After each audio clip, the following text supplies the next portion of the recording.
Hello fellow bookworms! In my search to find the first vampire story, I uncovered far more riddles to a knot than I'd bargained for. The first written and known to me vampire tale is a poem from 1748 by Heinrich August Ossenfelder called The Vampyre. More poems did come after, but the book I'm interested in is the first vampire story. It's a tale that formed most of the vampire characteristics that we still recognise today, and it's called, wait for it, The Vampire, and it's by Dr. John Polidori. Mostly. However, how we got there is, as usual, a bit more complex. It was 1816, the year without a summer. The perfect time for writers to stay inside and create. And boy did they! Sheltering from the rain in a villa in Switzerland, reading each other ghost stories are a few famous people you may have heard of. Mary Godwin, as she was before she became Mary Shelley, Percy Shelley, Lord Byron, and two unknowns, Claire Clairmont, Mary's stepsister, and Dr. John Polidori, Byron's personal physician. During the storytelling, Percy Shelley freaked out because an image of women's baps with eyes for nipples got stuck in his head. And so Lord Byron suggested that they each write their own ghost stories, and from this one suggestion there came a Mary Shelley's Frankenstein, a fragment of a ghost story, that was its actual title from Percy Shelley, and the first two vampire stories in English that cemented the iconic image of the vampire as the suave gentleman that wreaked havoc amongst the elite. Lord Byron had the idea for this vampire story, and John Polidori, according to Mary Shelley, had an idea that had been struck down as a bad one. So at the end of the story writing session, Byron only half wrote his vampire story, and Polidori wasn't even writing about vampires, and yet 3 years later both would have had vampire stories with the same plot points published without their knowledge or permission. How did these two get their stories published without trying, and how much of Polidori's work can be claimed of as his own? Well, after that summer, Byron and Polidori parted ways under a bit of a cloud.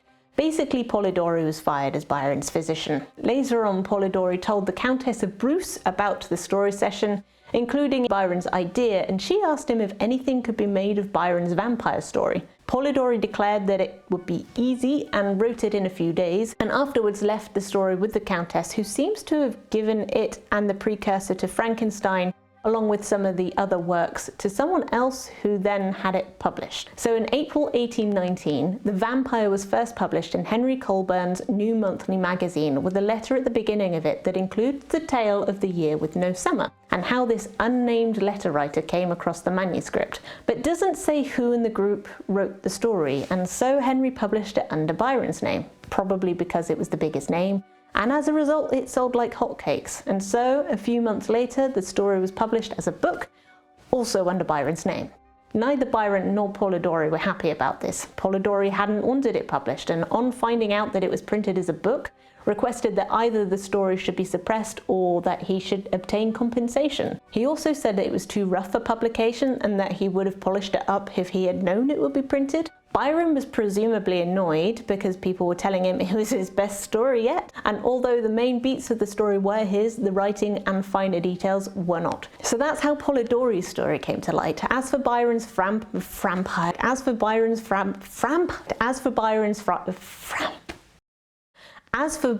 Vampire Fragment, Byron was already an established writer, and his unfinished story went into his short story collection that was published in June 1819. It shouldn't have, but it did. I read somewhere that he gave it to his editor to see after Polidori's version came out. Perhaps the editor didn't know that Byron didn't intend to publish. Maybe it was included in an error. Perhaps he did know, and he wanted to point out that no, the vampire wasn't his.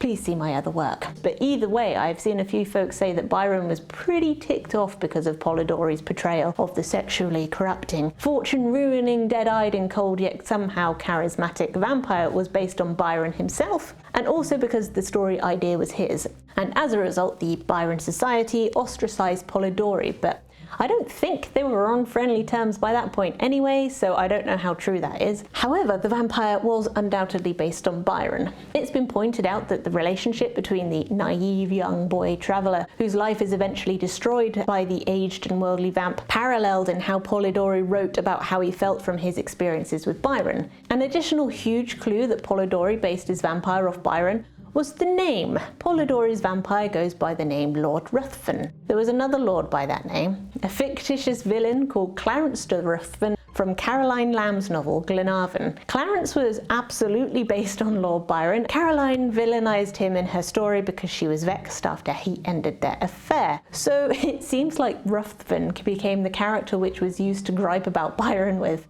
I wonder how many other Ruthvens there are in literature. Anyway, it's fairly safe to say that Polidori's vampire was indeed based off Byron. How annoyed he was about it, I don't know.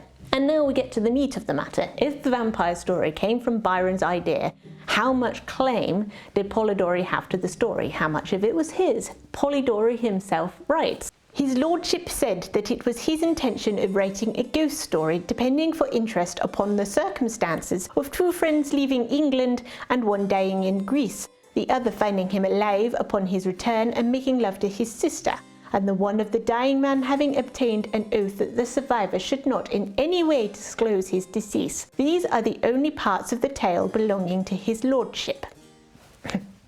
So, having read both stories, I would say that that is truth enough.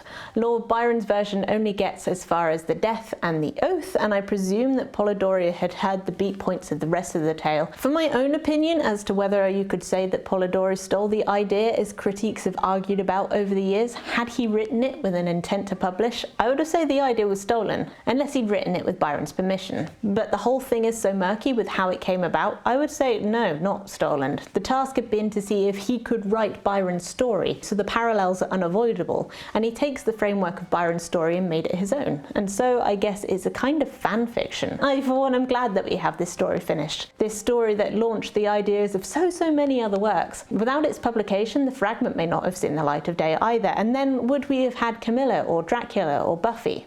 And although I would say that this story is a tad dated in some aspects, it's by no means the most problematic classical work I've ever seen, and it absolutely holds up. But the saga continues. After Byron wrote to the publishers to deny that The Vampire was his work, and Polidori wrote to claim ownership, the publishers promptly took action and removed Byron's name from authorship. But Byron's name had been the big reason the story had done so well, and so they instead heavily hinted that he had written it by sandwiching two letters either side of the story. The one that told of how the letter writer came by the story that happily mentions the name of Byron and all those at the year without summer, and closing with another letter purely about Byron just Byroning around. Polidori didn't get attributed or compensated for either publication of the story because the publishers claimed shenanigans had occurred. It's convoluted and I've only got one source, so I'm shortening it to Polidori was accused of shenanigans. And you would think that it would end there, and for the story of The Vampire and The Fragment it does, but where one tale ends, another starts. And Polidori has one more story to tell, and that's of his death. Polidori couldn't really seem to make it as a writer. His first big story wasn't attributed to him, and neither was his last poem, The Fall of the Angels. But he did get a few other items published, a play and some poems, his diary. But after The Vampire, he ended up just bouncing around, trying out new jobs, and getting deeper into gambling and racking up debts that he had no hope of repaying. Perhaps this was because he'd had a nasty knock on the head after being thrown off his gig, which, yikes, especially if he fell onto cobbles. And after this, it seems he had a few personality changes, which is understandable.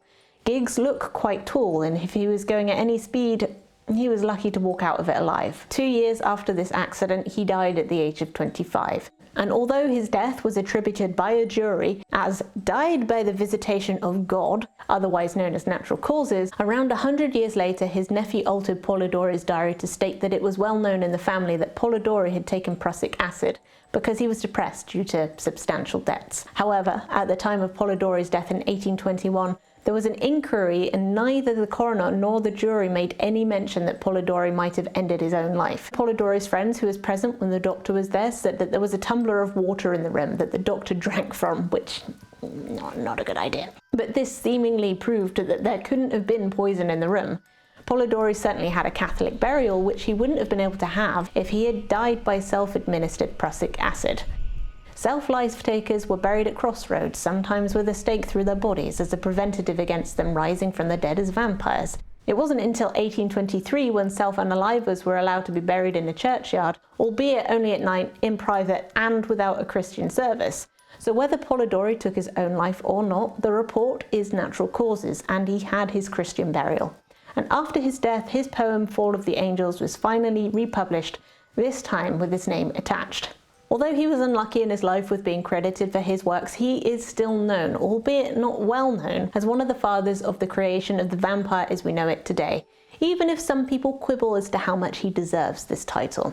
So that is the first vampire story, as far as I'm aware, and at least in English. I would be very interested to know if there were earlier examples of longer stories, not poems, in other cultures. If you know, please let me know in the comments, and in the meantime, I hope you have a great time of day you are in. Stay spiffy and give ears to the notification bell if you feel so inclined. Toodles. But where one tale ends, another starts. And two unknowns, Mayor Maremont. But as for Byron. Poor Polidori had some terrible idea about a skull-headed lady who was so punished for peeping through a keyhole. What to see, I forget. Something very shocking and wrong, of course.